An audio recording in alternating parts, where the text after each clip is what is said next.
मेरा पहला सवाल पूछना चाहूंगी मैं सुधांशु त्रिवेदी जी आपसे, बटेंगे तो कटेंगे, क्या योगी का ये बयान कठोर सच्चाई नहीं है? और इसे क्या भारत में सांप्रदायिकता फैलाने का जो आरोप लगा है वो सही है?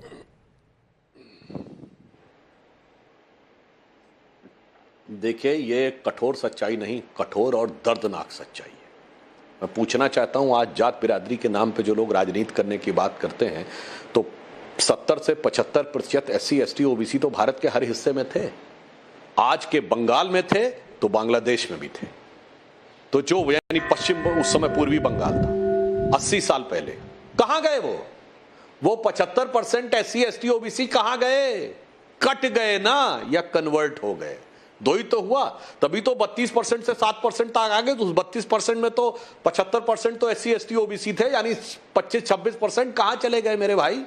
और फिर भी किसी को संदेह हो तो जोगेंद्र नाथ मंडल, जो पाकिस्तान के पहले कानून मंत्री थे, जैसे डॉक्टर बाबा साहब अंबेडकर हमारे कानून मंत्री थे, जोगेंद्र नाथ मंडल भी दलित थे और इसी झांसे में आ गए थे कि जातियों का हम अलग करके और मुस्लिमों के साथ कॉम्बिनेशन करेंगे, और वहां चले गए थे। और उसके बाद जो उन्होंने देखा है कि किस ढंग से दलितों को काटा गया, गांव के गांव घेर लिए गए और कहा गया या तो कन्वर्ट हो जाओ या कट जाओ। और ये मैं हवा में नहीं बोल रहा हूं, जोगेंद्र नाथ मंडल का इस्तीफा अवेलेबल है, नेट पे जाके कोई सर्च कर ले, आंखें खोल देगा, पूरे किताब की तरह है। पाकिस्तान के प्रधानमंत्री ने नहीं सुना, आखिर में दुखी होकर, बेबस होकर भारत आकर गुमनामी के अंधेरे में वो जिंदगी गुजारे और कितनी दर्दनाक ढंग से काटे गए, यह बात देखा। उसके बाद आजाद हिंदुस्तान में भी देख लीजिए, चाहे कश्मीर हो या कोई अन्य जगह हो, धुबरी, बरपेटा, करीमगंज, मालदा, किसी भी जगह के ऊपर जो कुछ हुआ वो इसका साफ साफ प्रमाण है।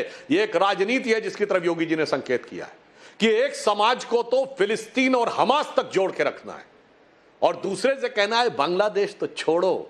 अगर धुबरी, बरपेटा, करीमगंज, मालदा में भी कुछ हुआ, तुमसे क्या मतलब? तुम्हारे ही शहर के दूसरे इलाके में हो रहा है, तुमसे क्या मतलब? मतलब 20% अपना है और 80 में टुकड़े करना है। और यहां पर मैं एक और बात कह दूं, जहां पे बट गए वहां आप भी कट गए, देश भी कट गया, और वो देश भी उसके बाद बहुत बर्बादी के दौर में आ गया। और मैं अंत में एक बात और कह दूं, जो इस समय अंतरराष्ट्रीय षड्यंत्र चल रहे हैं, भारत के चारों तरफ देख लीजिए। अफगानिस्तान तबाही झेल चुका है, जो कुछ हुआ, पाकिस्तान में जो हुआ, श्रीलंका में जो हुआ, और अभी बांग्लादेश में जो हुआ। अगर भारत बचा हुआ है उस परिस्थिति में तो सिर्फ एक व्यक्ति की वजह से, मोदी है तो मुमकिन है। हम दृढ़ता से हर संघर्ष का जवाब दे रहे हैं और वही शक्तियां जो कि इस प्रकार के खेल खेल रही हैं। और यहां मैं एक और फैक्ट बोल दूं, वारिस पठान साहब उसके बाद इसका जवाब दे दीजिएगा। ये 2021 से पहले तो राहुल गांधी के मुंह से कभी आपने नहीं सुना कि वो जातिगत जनगणना की बात कर रहे हैं। क्यों?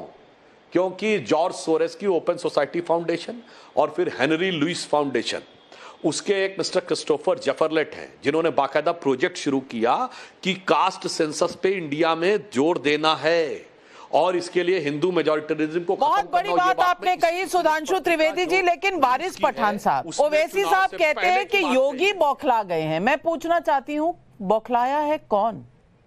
योगी आदित्यनाथ या असदुद्दीन ओवैसी? नविका जी, जिस तरह से आपने सुधांशु त्रिवेदी जी को इतना बोलने दिया अनइंटरप्टेड, मैं उम्मीद करता हूं कि आप मुझे भी इस तरह का बोलने देंगे, इक्वालिटी आप मेंटेन करेंगे, संविधान का सम्मान करते हुए। बात नंबर 1, जो योगी ने कहा बटेंगे तो कटेंगे, तो उनका मतलब ये नहीं है, उनका मतलब है बटेंगे तो हटेंगे। ये उनकी कुर्सी हटने का है। उनको पता है मोदी वगैरह सब उनसे नाराज हो गए, हर दिन उनके अनाप शनाप भाषणों का, बकवास का। अब एक ही चीज है कि उनको हटाना है, तो उन्होंने लेके आ गए ये। अब उनको संविधान की शपथ लेकर मुख्यमंत्री बने हैं और संविधान की धज्जियां उड़ा रहे। बताइए मुझे, इस तरह की भाषा का इस्तेमाल करना एक मुख्यमंत्री को शोभा देता है? आपने बांग्लादेश की बात करी। अरे बांग्लादेश के अंदर जो हो रहा है, वहां की जो मेजोरिटेरियन लोग हैं, उनका दायित्व बनता है, सरकार का दायित्व बनता है कि माइनॉरिटी की हिफाजत करे। हमने कंडेम किया वायलेंस का कि नहीं होना चाहिए, लेकिन बांग्लादेश पे जो हो रहा है उसका बदला भारतीय मुसलमानों के ऊपर क्यों ले रहे हो आप? भारतीय मुसलमानों के घरों को आप बिना नोटिस दिए बुलडोजर से उखाड़ देते हो। भारतीय मुसलमानों को मॉब लिंचिंग करके आप रात दिन मार देते हो। भारतीय मुसलमान के आपको खाने पीने सबसे नफरत होती है। आप भारतीय मुसलमान के खिलाफ तो एक जंग जैसी आपने छोड़ दी। अरे अगर बांग्लादेश का हमारा हिंदू भाई तकलीफ में परेशान है तो मोदी जी अभी आपने ऐसा कहा रोज संविधान जता रहे। अरे संविधान जताने से चलिए जाके लेके आते हैं हमारे हिंदू भाइयों को। चलिए नाविका जी, आप में सुधांशु जी अगर मोदी के ताकत नहीं है, आप में सुधांशु जी चलते हैं। विशाल दिल है आपका, कितना बड़ा दिल है आपका। लेकिन वहां हिंदू 24% से 9% हो गए। आपने हाथ नहीं हिलाया, उंगली नहीं उठाई, चूं तक नहीं की। और क्या कहा था ओवैसी साहब ने? सुधांशु त्रिवेदी जी, आपको याद करा दूं, मोदी चले जाएंगे, योगी चले जाएंगे तो रह जाएंगे हम, निपटना तो हमसे पड़ेगा, बचाने कौन आएगा। तब सांप्रदायिकता नहीं हो रही थी वो। अच्छा सुनिए वो बुलडोजर। अच्छा आपने ये भी जरा याद दिला दो ना कि ओवैसी जी ने जो बुलडोजर पॉलिटिक्स के ऊपर कहा था, जरा भी पब्लिक को बताओ कि कितनी गंदी असंवैधानिक पॉलिसी है ये। बिना कोर्ट कचहरी के ऑर्डर को फॉलो किए, बिना कायदे कानून का पालन किए, बिना नोटिस दिए किसने आपको इजाजत दिया बुलडोजर से घरों को उड़ा दो मुसलमानों के? किसने इजाजत दिया आपको कि अगर जो लड़के पकड़ा है, चलो अगर किसी ने स्टोन फेंका है आप उसको सजा दो कड़क से कड़क, आप उसको रास्ते पे इस तरह परेड कराओगे? किसने इजाजत दिया? सिर्फ मुसलमानों को। बैरिस्टर साहब वकील हैं, आप वकील हैं, जाइए कोर्ट जाइए और स्टे करा लीजिए। वो आपको कराना नहीं है, लेकिन पॉलिटिक्स करनी है कि ये हो गया वो हो गया। लेकिन मैं सुधांशु त्रिवेदी जी आपसे पूछना चाहती हूँ, जब असदुद्दीन ओवैसी कहते हैं कि यूपी का डिप्टी चीफ मिनिस्टर मुसलमान होना चाहिए, तो क्या ये सांप्रदायिक नहीं है? ये बांग्लादेश के हिंदुओं पर वोट बैंक पॉलिटिक्स कौन चला रहा है? देखिए, वारिस पठान साहब को वकील होकर ऐसी वाहियात बात नहीं करनी चाहिए। यदि इस समय कोर्ट में आप लोग गए, उस समय केवल नाम लिखने पर तो कोर्ट ने पक्ष में डिसीजन दे दिया। ये जितने बुलडोजर चल रहे हैं सब इलीगल कंस्ट्रक्शन थे। एक भी लीगल होता तो कोर्ट से स्टे ले आते। ये इस बात का प्रमाण है कि अपनी अपनी सेकुलर सरकारों के दामने रहमत में कितने इलीगल कंस्ट्रक्शंस करवा के रखे थे, इसलिए एक में भी कोर्ट से इनको राहत नहीं मिलने पाई। अब दूसरी बात मैं कहना चाहता हूं, एक गंभीर बात नाविका जी। देखिए, जो बटने और कटने की बात है तो मैं दर्शकों के लिए कह रहा हूं, वारिस पठान के लिए नहीं। आपने कभी असदुद्दीन ओवैसी को सुना कि वो ये कहे कि मुझे तेलुगु में बोलना है, या कभी बदरुद्दीन अजमल असमिया में बोलने के लिए कहे, या कभी महबूबा मुफ्ती कहें कि मुझे कश्मीरी में बोलना है, या मौलाना मदनी कहें मुझे तमिल में बोलना है। भारत में भाषाओं की विविधता है, हम विविधता का सम्मान करते हैं, पर हमें विविधता में विभाजकता पैदा करके लड़ाया जाता है। इसमें आप नहीं लड़ा सकते, सब एक साथ हैं। आपको केरल और तमिलनाडु में जाकर भी उर्दू के साइन बोर्ड दिखाई पड़ेंगे। ये है न बटने का तरीका, और वो उनका सही है, इसमें कौन सी गलत है? आप किसी मुसलमान को खड़ा करके दिखा दिए, किसी मुस्लिम देश में कम्युनिस्ट नहीं रिवॉल्यूशन नहीं हो पाई, किसी मुस्लिम गरीब को आप अमीर के खिलाफ नहीं खड़ा कर सकते, किसी मुस्लिम अंसारी, बेहना, कसाई, गद्दी, घोसी को शेख सैयद के खिलाफ नहीं खड़ा कर सकते। क्योंकि यह है, जब आप एकजुट रहते हैं तो आप 20% होकर भी भारी पड़ते हैं, और आप 60% होके तो कयामत कर देते हैं। दूसरी तरफ इनकी क्या है टेंडेंसी? 20% अपना है, 80 टुकड़े करना है, टुकड़ा टुकड़ा करके करने का रखना। इसलिए मैं दर्शकों से कहता हूं, बड़ी गंभीरता से सोचिए। उत्तर दक्षिण में लड़ना है।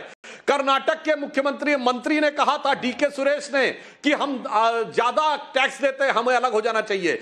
उत्तर भारतीय और मराठी में लड़ना है, तमिल और हिंदी में लड़ना है, अगड़े पिछड़े में लड़ना है, और सवर्ण और दलित में लड़ना है, खूब लड़ना है। अरे सुनिए, मगर टुकड़े बड़ा आरोप वारिस पठान जी, बड़ा आरोप। आपको अपना 20% सुरक्षित रखना है, 80 में आपको बांटना है। क्या यही पूरी पॉलिटिक्स है? दोनों चीज का मैं जवाब देता हूं। सबसे पहले सुधांशु जी इतने विद्वान आदमी है, राज्यसभा के मेंबर है, इतना झूठ बोलते हैं। इलीगल निर्माण था, इसने जाके तोड़ दिया। जब 20,000 फुट का बंगला बन गया छतरपुर में, 4-5 साल लग गए। जब तक प्रशासन सो रहा था क्या? नहीं, जब हुजूर शान की गुस्ताखी किसी ने की, उसके लिए जब रास्ते पे लोग उतरे प्रोटेस्ट करने के लिए, आपको लग गया मुसलमान है, अब जाके इसके घर को तोड़ दो। तो आप ये झूठ बोलते हो विदाउट फॉलोइंग ड्यू प्रोसेस। आपने जोधपुर में क्या किया, एक लड़के ने किसी का मर्डर किया, फांसी दे दो, सख्त सजा दे दो। आपने जाके वो बंगला उड़ा दिया, बाद में पता चला कि वो जिसका बंगला था वो ओनर था और जो लड़का था वो टेनेंट था वहां पे। अब क्या करोगे, क्या जवाब दोगे? अभी आपने बताया कि जातिवादी के ऊपर अभी आपने बात की, तो सुनिए सुधांशु भाई, 10 साल में 5% आपके जो बड़े उच्चेदार लोग हैं अपर कास्ट के, पूरी 60 के 60% जो दौलत है उनके पास कैसे चले गई? टॉप 5% जो लोग हैं उनके पास दौलत क्यों चले गई? इसलिए तो आप लोग कास्ट सेंसस जो करा रहे हैं उसके लिए रुक रहे हैं, क्योंकि दूध का दूध पानी का पानी हो जाए। क्यों आप रोकते हो? हमने तो कहा ना कास्ट सेंसस होना चाहिए, हमने कहा 50% जो कैप है वो भी खत्म होना चाहिए, हमने कहा कि जो चिदम्बरम का रिपोर्ट था उसको भी सार्वजनिक किया जाए, उसके ऊपर भी चर्चा हो। मगर आप कतराते हो क्योंकि आपको पता है कि आज भी जो भारी से भारी मोदी के कैबिनेट के अंदर भी ऊपर मंत्री बैठे सिर्फ अपर कास्ट के। आपको तो सिर्फ ये लोगों के वोट चाहिए, मगर करना तो अपना ही है और बदनाम करना है मुसलमान को कि ये